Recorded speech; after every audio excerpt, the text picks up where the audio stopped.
Hello there, and welcome back to the True Crusade Story Podcast with your girl, Coach Mo, your favorite family finance coach, coming to you live and direct from my studio.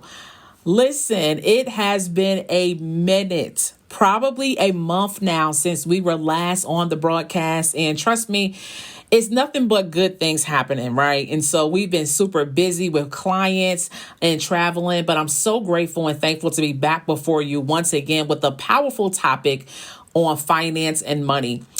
So today we're going to be talking about financial independence versus traditional retirement. But before I jump into the topic, I want to say I'm praying that everyone who was affected by the storm last night is okay.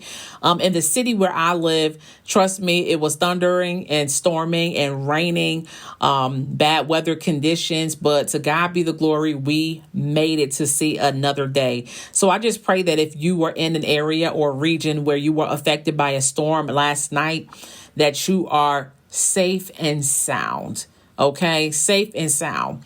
Amen. And so I am grateful and I am excited to get into this topic today because it's been so long since we've been together. But I just want to welcome all of our first time guests. If you are hearing the True Crusade Stories podcast for the first time, please know that we are here to bring you the truth, right? We are here to share our crusade about financial literacy and education. Truly, we want every single person under the sound of our voice on this podcast to learn something, right? To grow, to accomplish their financial goals, to get to the places where you've always dreamed that you would be. And I want you to know that all things are possible through Christ that gives you the strength. And we know that God has so many things in store for us, right? And so we want to be good stewards over our finance. We want to get educated. We want to be empowered to make a difference in our communities. And the True Crusade Stories podcast is all about exposing the people to information. All right. We want to give you real facts. We want to give you encouragement. We want to inspire you to go to the next level in your finance and knowing that where you are today is not where you will be in 6 months. Right. So we are a faith fueled podcast and it's all about people. Okay. And so today we have a few talking points on financial independence versus traditional retirement. And I'm just going to tell you this. You know, we have been indoctrinated, I would say, if I'm pronouncing that word correctly. And if I'm not, guess what? This is live, so it's totally okay. But we have been conditioned, I would say, conditioned to believe that traditional retirement was the only way for us to stop working one day. But now we're hearing the word financial independence. It's thrown all around social media. It's all over the media and people want it, right? People want to obtain that. But the true definition of financial independence would be different, I would say, in the person that is speaking it. Because financial independence to me personally, so I love to hear your feedback in the comments. To me, it is freedom of time and freedom of money. Some people would say that financial independence is being able to do whatever I can do without letting anybody know what I'm doing. Some people would say financial independence is having an asset that pays me, that I don't have to work for or trade hours for dollars to obtain this thing. But what is true financial independence to you? Now, see, traditional retirement, for many of us that, grew up in the 80s and 90s, what we were taught was that, you're going to go to a job and work for 40 years and then one day be able to retire. And then when you're old and gray, you'll be able to retire.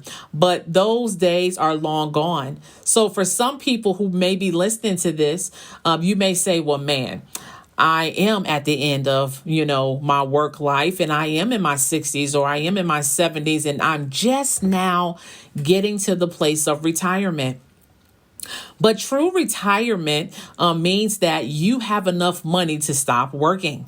You don't have to go punch that clock. You don't have to report to a supervisor or a manager or to an organization to get money.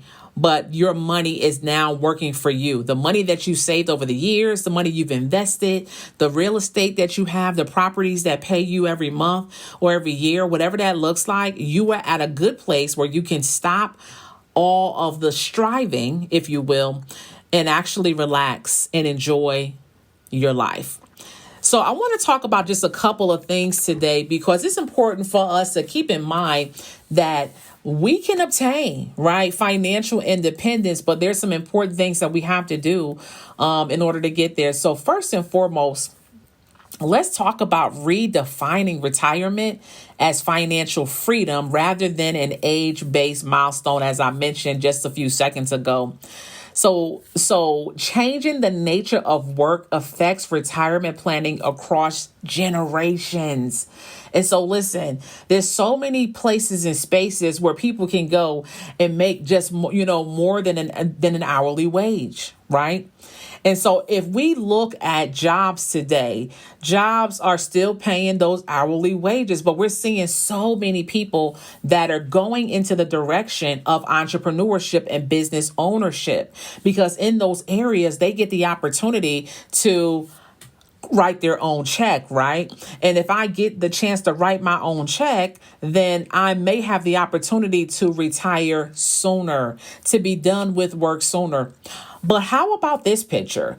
What about if we had the opportunity to work for about 20 years and then retire? So that's another option, right? But my retirement doesn't have to look like a traditional retirement where I am just not working at all. Because I would have to imagine, for me personally, that would be very boring. I do not just want to sit in the home and watch Netflix and chill. I don't want to do that all day. What I like to do is make an impact. What I like to do is make a difference. What I like to do is continue to advance the kingdom of God, even when I'm retired. So for me, I would say I'm a woman of a certain age. Okay, I don't have to, give my age on the broadcast today. But I would definitely say that I am a woman of a certain age and I don't want to work until I'm 70. I want to retire pretty early. And so I'm looking to do that. And I would lean more towards financial independence personally than towards the traditional retirement. So for many of you who have heard this broadcast before, welcome back. And you know that I don't work a job. Okay. I am a finance coach. I have a business that is running, right, and is successful, and I'm glad and I'm happy and I'm excited to share that. But there's so many people who are still trying to get to that place where they can tap in to an area where they can actually accomplish financial independence. So I would definitely say gone are the days when traditional jobs are giving us pensions. And so we know that a lot of that, well, I won't say that we know. I never want to assume what people know. But what I know, what I've learned over the years is that those type of jobs are few and far between. Okay, those type of jobs and structures are being eliminated. And as a matter of fact, so many jobs are just contracting people where they're not even offering any benefits. So the person may receive a higher pay for the lack of benefits. So if I don't have any benefits, that means that it's 100% on me to get to the place of retirement where I can one day stop all of my work. So another thing that we can do to determine when can I stop working, so when will I actually become financially independent? And it's a concept that's called the financial independence number. And so your personal financial independence number is the dollar amount that you need to accumulate if you want to quit working, right? This is the point where my bills are paid, right? My debts are paid. And all I'm doing is paying taxes on a property. All I'm doing is paying for bills that don't quit, like electric, gas and water bills. That's all I'm doing, right? And now I have the opportunity to live the lifestyle that I've always wanted, but I need to know how much that lifestyle costs, which is the whole purpose of determining a financial independence number. So I have a question for you. Do you know your FIN number? Do you know your financial independence number?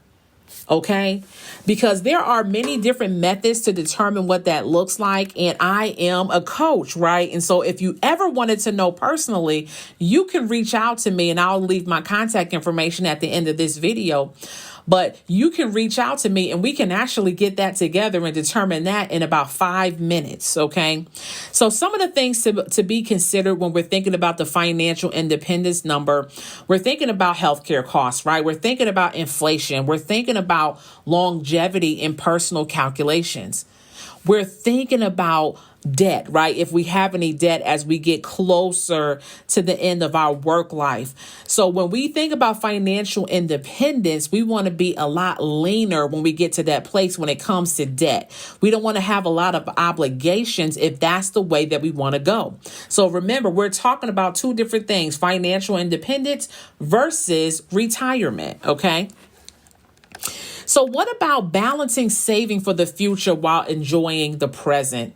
See, that is a major part of what we need to do. And so when you work at a traditional job and you're, saving in your 401k or you're investing for your future and your retirement plan, you may have the opportunity to save for the future, but also have fun now. But there is a balancing act when it comes to how much fun I'm going to have now so that I can have fun and have a quality of life in the future, right? We need to know our numbers so that we don't overspend in our now and totally bankrupting our future, okay? Applying the concept of enough to both present employment and future planning. Using money dials to invest heavily in areas that bring greatest satisfaction. Okay. Strategic for mindful spending that maximize current happiness while staying on track for future goals. See, listen, guys, it is possible to be on track for your future goals, but also enjoying your life now. Because let's just be honest, who actually wants to work forever and ever and ever to get to age 70 to start enjoying life? No, that's not what we want. Some people may go that route, but traditionally now we are coming out of COVID in a time that we were cooped up in the house, right? Not able to travel, not able to spend time with family. And now for many of us, we value being around friends and family. We are putting more value on relationship and spending time with God. We are realizing that life is short. Life is temporary. And like never before, we're putting an emphasis on mental health, right? And making sure that we are applying that self-care in our life.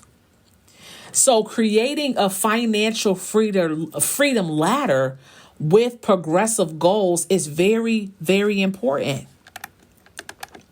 And so listen to this, you guys. Defining and celebrating financial milestones like debt freedom, right? Partial independence, full independence, that's all part of the goal. See, we have to celebrate as we're taking those small steps up that financial freedom ladder to get all the way to the top, which Abraham Maslow would consider self-actualization. I have accomplished my goals. I have accomplished my dreams. But in this regard, we're talking about money goals. Building a personalized roadmap with meaningful incremental targets. See, you're on the right podcast today because this is exactly who I am and what I do, okay?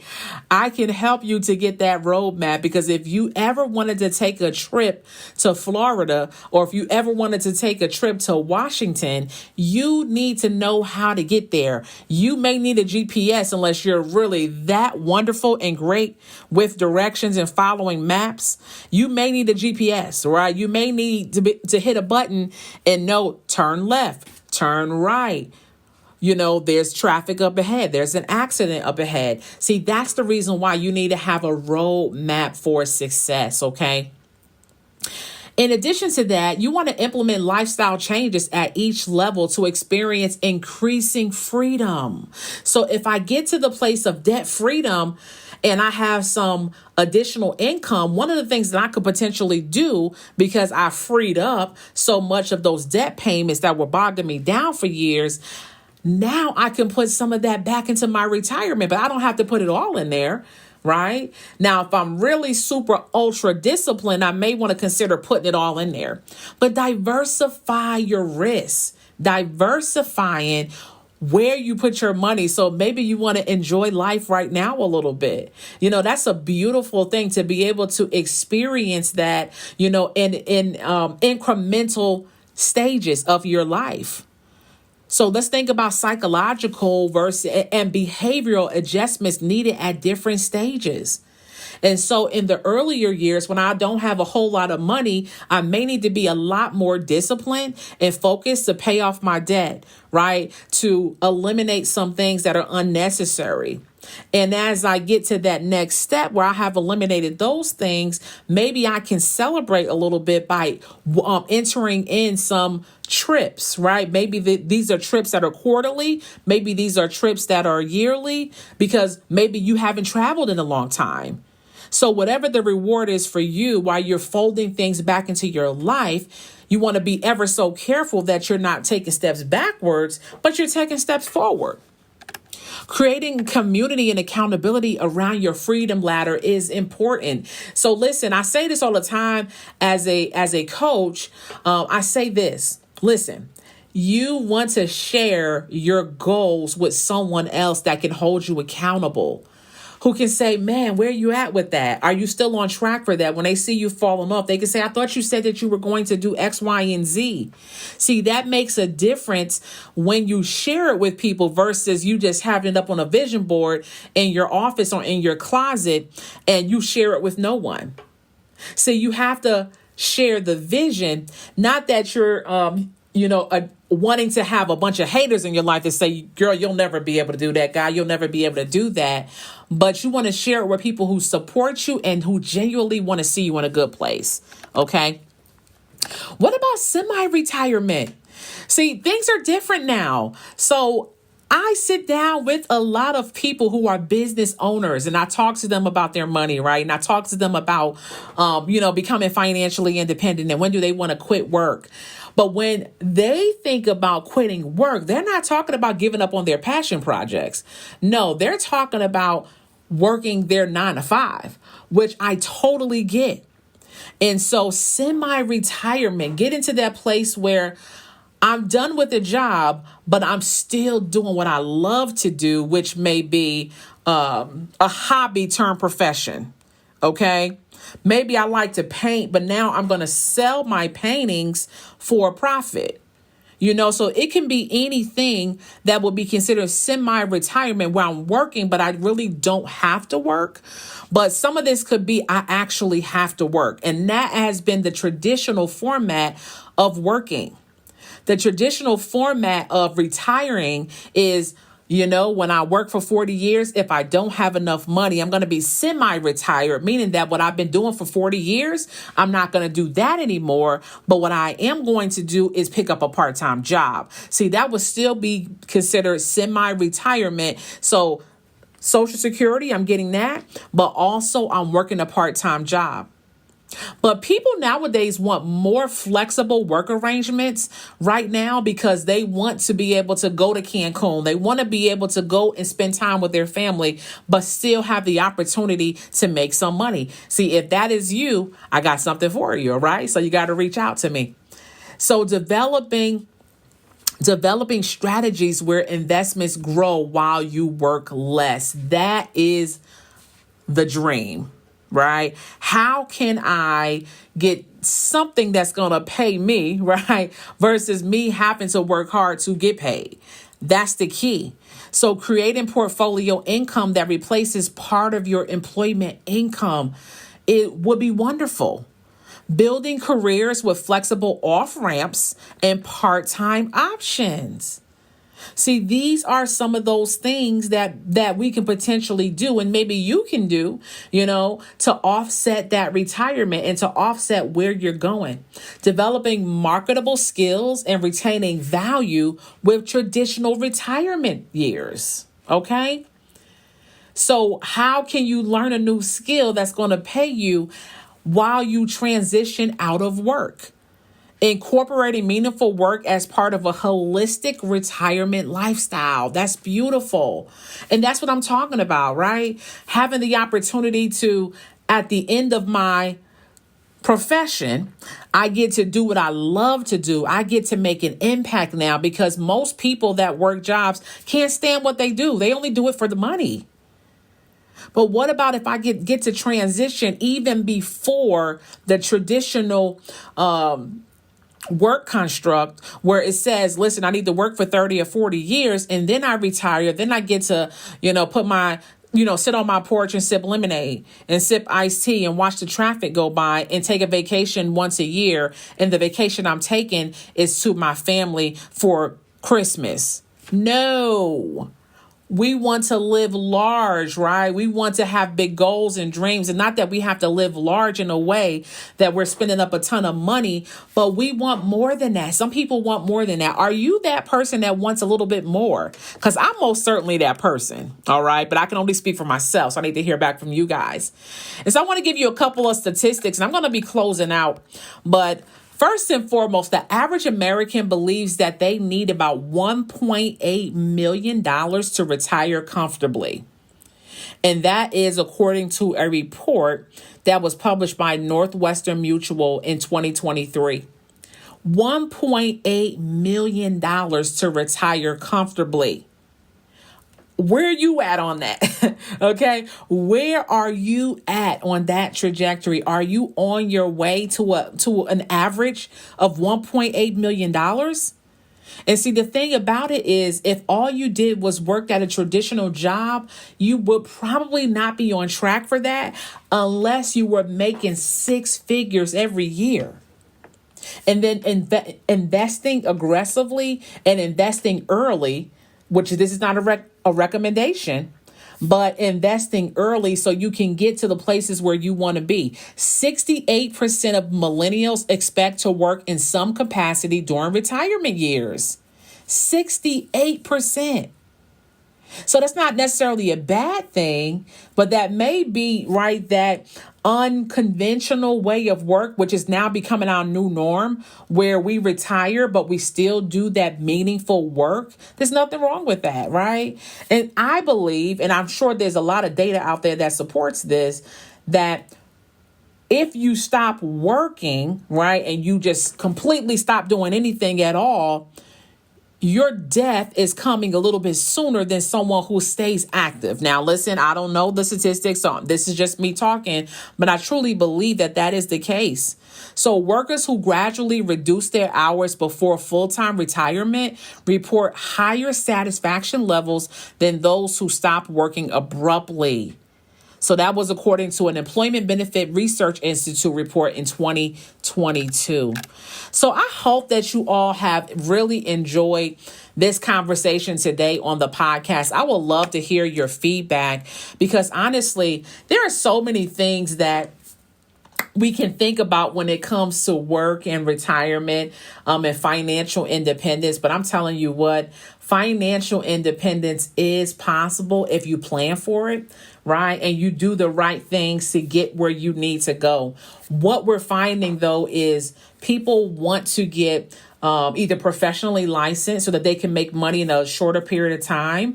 People want to have the opportunity to go back to school, right? And learn a new skill or even go to a trade school and increase their income. But it's all about what you do with that increased income, because of course, if you decide to celebrate now, right, and spending all that money now, then you may be taken away from your future and having to do that thing that you're doing to get that money now a lot longer than maybe you had hoped that you would need to do that, okay? And so again, our goal at the True Crusade Stories podcast is to share history, examples, and testimonies of people whose financial lives have been impacted due to the work of a crusader. And we believe that you shall know the truth and the truth shall make you free. And we want you to be free here, okay? And so in its simplest form, when we think about a crusade, we think about 1 to 2 people that decided to do things differently, right? Based on something bad that happened, and they wanted to change that. See, right now, I believe that we as people are are changing, right, the trajectory of our families and everything that we do and say. So whether either we're going to change that for the good or we're going to change that for the bad, but at some point we are most definitely changing and impacting what our legacy looks like. Okay. And so it's totally up to us on what and when we quit working, but we do have options. That's what I want to hear you. I want you to hear more than anything else today. You have options. And so that's it for today, you guys. I pray that you all have an amazing remainder of your day. Remember that we'll be back next Friday. And yes, we will be back next Friday with another crusade story. And so listen, if you want to get in contact with me, I want you to send me an email. My email address is coachmo@trueresilience.net. That is coachmo, M-O, at truresilience.net, where you can send me an email, drop me comments about how you feel about the podcast, give me feedback on what you've been hearing, give us some ideas for topics, or even if you want to get together to get that financial game plan in place, if you want to get together and talk about your financial independence number, let's do that. All right. So be safe and we'll talk to you soon. Bye-bye.